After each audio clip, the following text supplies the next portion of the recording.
What's up, guys? We are back with another Masters of the Universe review, another Super 7 review, taking a look at the first of the last wave of Club Grayskull figures, so the Filmation figures. And of course, we have to take a look at Prince Adam. We have to take a look at the most He-Man figure in this particular wave, and this is one that I'm definitely excited to finally get in a normal form without the laughing head this time. So we've of course got, for starters, the brown mailer box that we are familiar with when it comes to the line. So stuff we're all very familiar with by now. But then we've also got that just beautiful Club Grayskull packaging that Super 7 was able to continue with. I'm a huge fan of this. Great presentation. It's very different than the classic stuff, and it just has a great look and feel. Great shelf presence if you're wanting to keep your figures in the box. You've got that Club Grayskull slip cover with the jaw bridge and then the logo on the back. Pull that off, and then you've of course got your figure in the window. You've got windows on the top, front, and sides of this thing for great display possibilities. And then the back has got some Filmation style artwork as well as a bio for Prince Adam. So let's do it. Let's pull him out and take a look. And here he is out of the package, our Filmation Club Grayskull Prince Adam figure. So this is kind of interesting because, well, frankly, I thought that this was just going to be a slight retooling of the Laughing Prince Adam figure. And maybe that goes with me not really looking closely enough at some pictures, but this is definitely not the same figure. And I'm curious as to why, considering Super 7's the one who created and produced that one, when ideally this could really be the same thing, which is not a bad thing. It's just kind of an odd thing. So we'll do a comparison to that figure, but let's take a look and see how this guy moves around. He is, of course, still a MOTUC Classics style figure despite being under Club Grayskull. So you've got a head that can look up a little bit. He can look down really well. You've got a little bobble side to side. Rotation, of course. Arms go out at the shoulder, and then you've got rotation, bicep swivel there. We've got our single jointed elbow. You've got hinges and rotation at the wrist. We've got an ab crunch. He does have the rubbery tunic piece on, so it does impede him a little bit, but it's really not too bad. So he goes forward, and he'll go backward a little bit. Of course, you've got your waist twist. Legs go all the way out. They kick forward basically all the way. They kick backwards quite a bit. You've got your thigh cut up there as well. You've got your single jointed knee. We've got a boot cut, and then we've got rockers, and we've got hinges down at those ankles. So he is pretty standard for the line, at least in terms of how it is currently. He definitely has a little bit more articulation than original line figures, and he has better looking ankle rockers than that original He-Man figure, but he is very much something that we are quite familiar with at this point in the game. Now, as far as the aesthetics of this figure goes, he is basically exactly what you think he's going to be. He's kind of a what you see is what you get kind of figure, and this is a really basic action figure as far as this line goes because, well, it's a guy wearing a pink tunic shirt. Granted, I expected that this was going to be a complete reuse of that Laughing figure because, well, why not? They easily could have, but that figure is not accurate to the show. This is more accurate to the show, and I think they did a good job by doing that. So it was surprising, but again, it's not a negative. It's just, wow, they actually didn't do that when I really thought they were going to. So we'll do a comparison. I can show you what I mean here in just a moment. But we've got, again, a pretty basic MOTUC Classics figure. So you've got your pink tunic, which is a rubbery piece. It does fit over the buck, so again, it kind of impedes him a little bit, but not too much.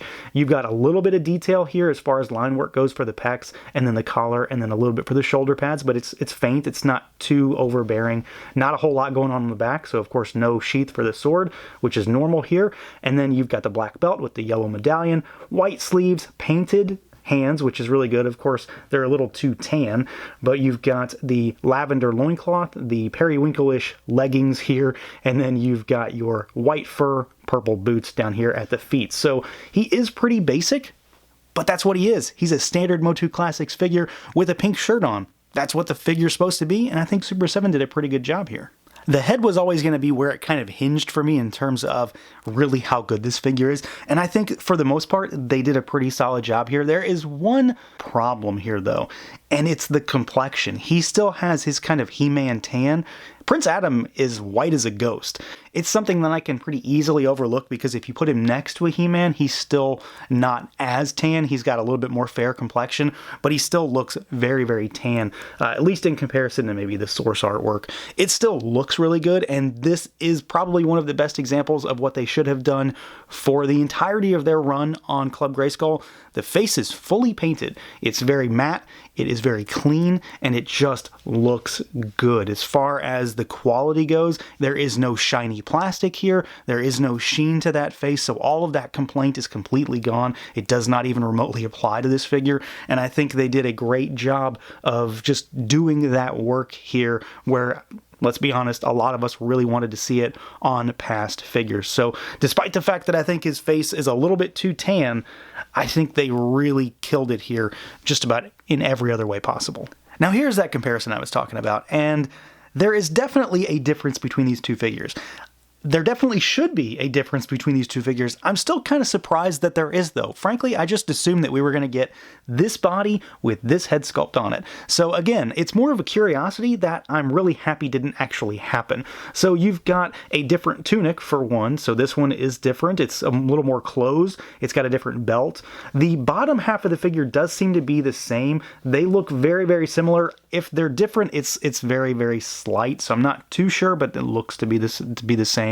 And then you've got a different paint job on the chest. The skin tone is different as well. This is a little more orange, whereas this is a little bit more flat tan. But you've got a different chest, you've got different paint applications there. And then one of the big things is that this figure has a sheath, well, not really a sheath, but a slot for the sword on the back, whereas this one doesn't, because he doesn't actually have one in the show.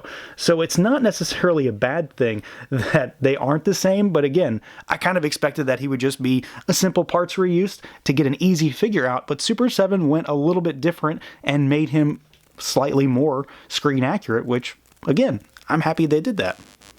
Now for accessories, this is an area where I think Super 7 kind of knocked it out of the park. He comes with a lot of stuff, it's all really easy to use, and one of them has, well, as far as I can recall, an unadvertised bonus feature, which is a huge selling point for me now that I know it's there. So to start with, we've got an extra head sculpt, and I should say right off the bat, there is absolutely zero, and I mean zero concern on this particular figure, at least for me, swapping heads. It came off, and it goes on perfectly. No issues, no concern, no worry about breaking or snapping anything. It just did what it was supposed to do. So we've got a slightly smirking, smiling head, and I'm pretty sure this is a fully painted, full head sculpt of the Holiday He-Man face, because it's very, very similar. You can see in the comparison here that they look quite similar. Of course, there is a difference in complexion and then just finish, because this is fully painted. It is, of course, tan like the regular head sculpt is, so there is that slight concern. But it is a really nice head sculpt, and it works really well. I'll still probably use the standard one, but you've got options. Then we've got, of course, we've got a power sword, and it is stuff that we're pretty familiar with at this point, but we've also got a swappable right hand, and it is a vertical hinge, so you can do exactly what I just did. You can have him holding this behind his back as if he's about to pull it out, which works very well when you're recreating shots from the scene. You've also got a Filmation style training shield. So we've seen this before in this very line, painted up with the ultimate Filmation He-Man. This one is, of course, unpainted, but we see it like this in the show, so it does make a few appearances. The big thing, though, literally and figuratively, is this big guy right here. So we have got our first transforming power sword. So this is him as he's unleashing his power, and you've got the lightning bolts that are crackling all around it. It's larger, so it's very much an in-transformation type of scene, but it also has a little bonus feature in that the power effect glows in the dark. So this thing is massive. It's got a lot of weight to it. It's got a lot of size to it. It clips all around the sword, so it's not really going to fall off. But then when you hit it with some blacklight or just charge it up, it glows like a beacon. And I really, really dig this. I think it's a great idea. It works really well. And for my money, anytime you can throw some glow-in-the-dark stuff in the package, especially if I don't know about it and it's a real surprise, well, you've won me over right there. So he comes with a really solid array of accessories. Pretty much everything here is really well executed.